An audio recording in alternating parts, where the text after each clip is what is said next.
helps the channel grow, get the message out there. These criminals, they've been doing this on and off for the last week or so.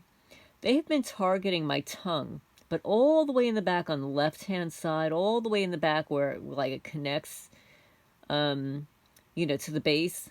I haven't chewed anything rough. I haven't had anything hot, but they do this occasionally. I guess they don't like me speaking out. Well, tough. Anyway, last night, I decided, you know, with daylight savings time and everything, I decided to, instead of locking up the cat's building right away, I decided to sit outside and look up at the sky because it was very clear. Got to see some stars, but I also got to see some stuff that I normally wouldn't see had I not been sitting out there for as long as I did. I counted 5 drones.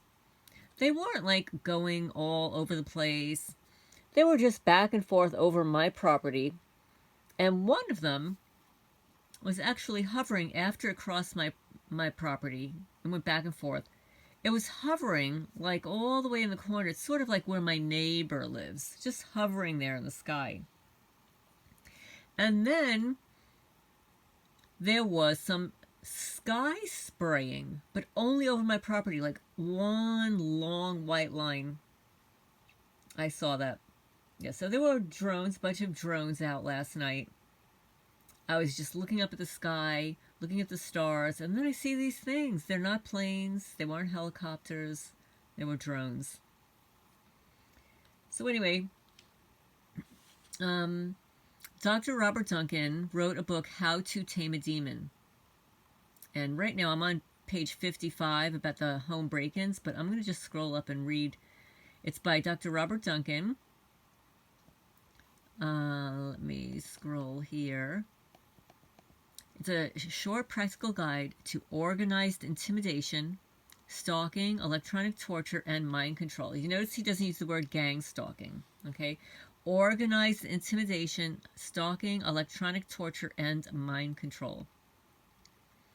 So he's got a very large table of contents, and this is 120 pages long. Okay, so first we're going to click on what are the goals of a targeted individual. Once the target realizes that they are in the program, they have immediate goals in response to their pain and terrorism. The first is to make people believe them. This is a difficult task to prove to people about what they're experiencing. Next, they want to stop the targeting and get relief and get their lives back. They seek answers and ask, why me? Who's behind it? How is it done? In the beginning, they seek the simplest answers, but after a few years or more investigation, they realize it is much, much bigger than they first realized, and the politics and technology is far more complex and complicated and sophisticated than they first thought. The controller's end game. What are they up to? The answer is kind of disappointing. Everyone thinks their lives are the most important, but that isn't true to the war machine. TIs are just a data point among tens of thousands. The short answer is data collection of mind control, practice, improve the victory of all possible outcomes, plausible deniable assassinations, false flag terrorism, and to incite wars. There is more than one purpose for the torture and mind control experiments and operations. So I'm going to scroll down to page 55.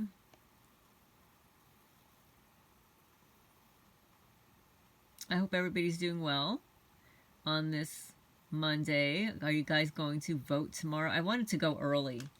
I set it up to go early, and then I had that Halloween issue with the, what do you call it, the direct TV thing on my, across from my property. Oh, let's see now. Page 55. Scrolling up here.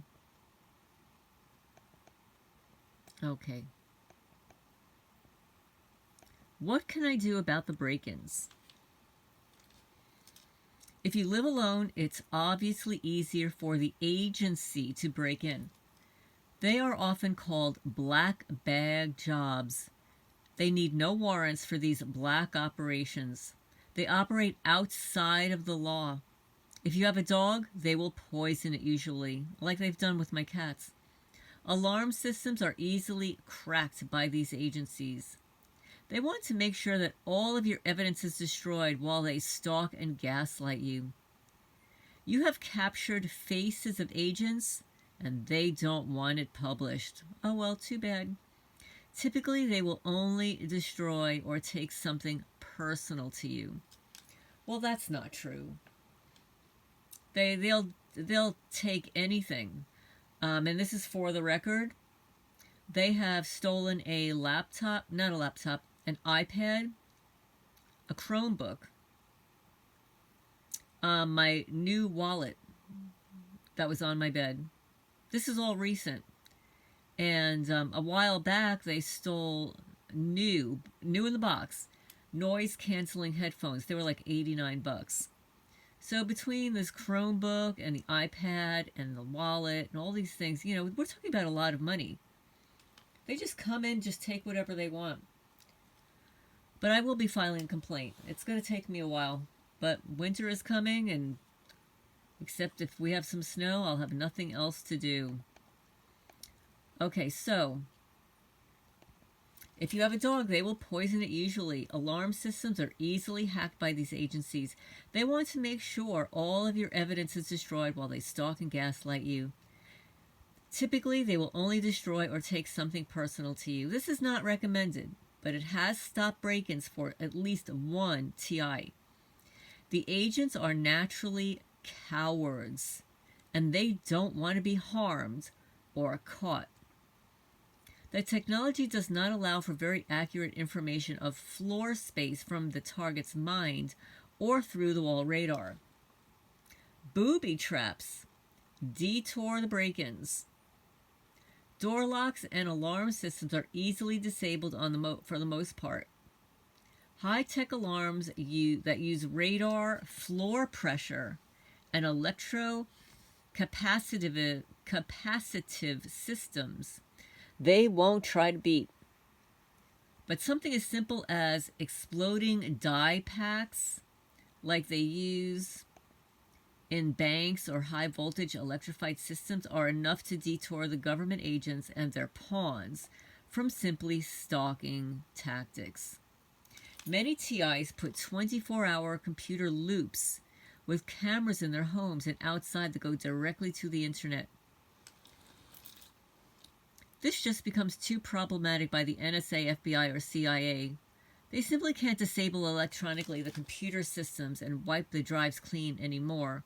The government, random criminals, terrorism, the mafia have become, on the most part, indistinguishable from each other. Now, if you go to extremes of electroshock to get your predator, or chemical, or dye explosive packs, you must be a very meticulous human being so that you don't trigger your own traps for the invaders. Okay? Audio recordings are good too. Oh, I just scrolled up too much. 1 second. This was mentioned in other parts of this short book. The majority of TIs are single and live in apartments. Their neighbors come in and out from above and next door. To ensure that you're not crazy, you need to install simple sound meters around the ceiling or adjacent apartment and use a video camera to record how their movement is correlated to yours. It is a gaslighting technique. This is truly proof that can be accepted by a court of law. It is often used in the beginning of government programs and of mind control. Well, I thought it was interesting too. Now, when I lived in New Jersey, I realized that something was going on, but I couldn't wrap my mind around it. It was like a cognitive dissonance because I had house alarms. I had surveillance cameras. I had a monitored house alarm system that went to a central location. I had baby cams. I had deadbolts and everything. But yet, I would come home, and there was this one day, this was so bizarre. You know, when I was a kid, I remember my mother buying me, like my very first little diary. For all you girls out there that had a little diary with a little lock and a key and stuff. You write in your diary and stuff, and then you graduate to a notebook and stuff. Well, I had childhood diaries, and they were up in my attic in a Rubbermaid container, closed. I mean, who looks at that stuff anymore, right? So one day, and I would go out every day because I had the feral cat colony that I was taking care of on the other side of Manalapan. So I would go feed them, do a little grocery shopping, get a bagel, come back home, and I'd be home until I go and feed them in the nighttime. So I would be back and forth there 4 times a day. So each time I went out to feed the cats, these criminals were in my house.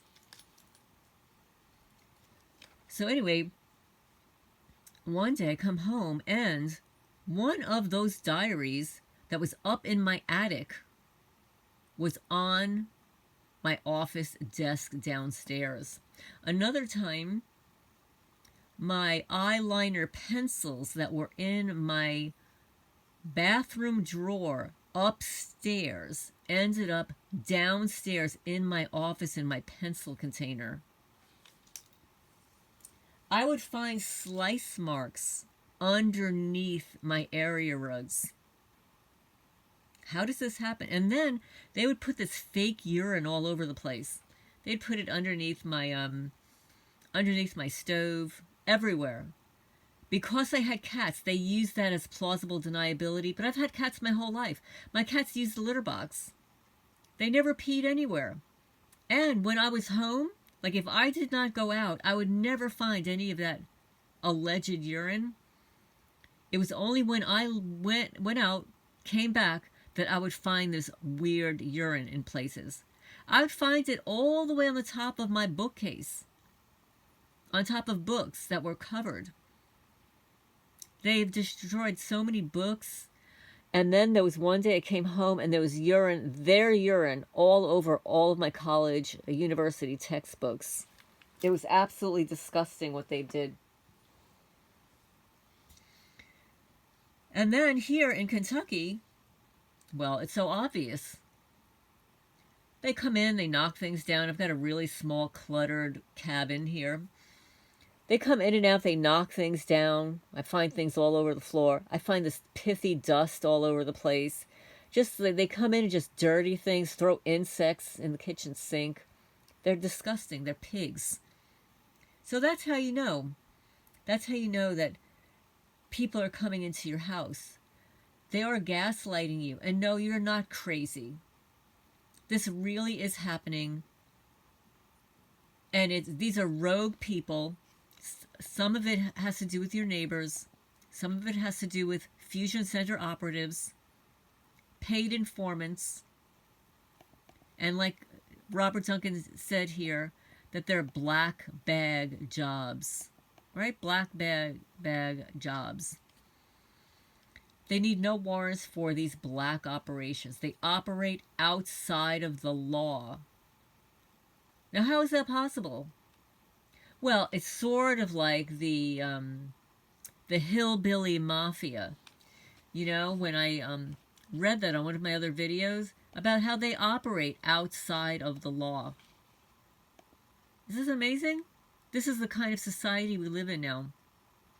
But anyway, I hope you enjoyed these little excerpts from Robert Duncan's book, How to Tame a Demon. And, well, you know, you can be watch listed for anything.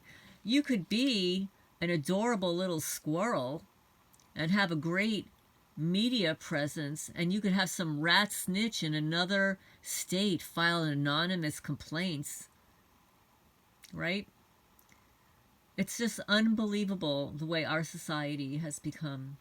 But anyway, I don't know if you guys are going to be voting tomorrow. I think everybody should vote. Some people say, oh, it doesn't count. Well, it sort of counts. I think it does count. I'll tell you who I'm not voting for. I am not voting for that camel toe woman. I'm sorry. Can you envision her meeting with our world leaders? Are you kidding me? I don't think so. But anyway, this is Lorraine Alternative Homesteading, signing off for now.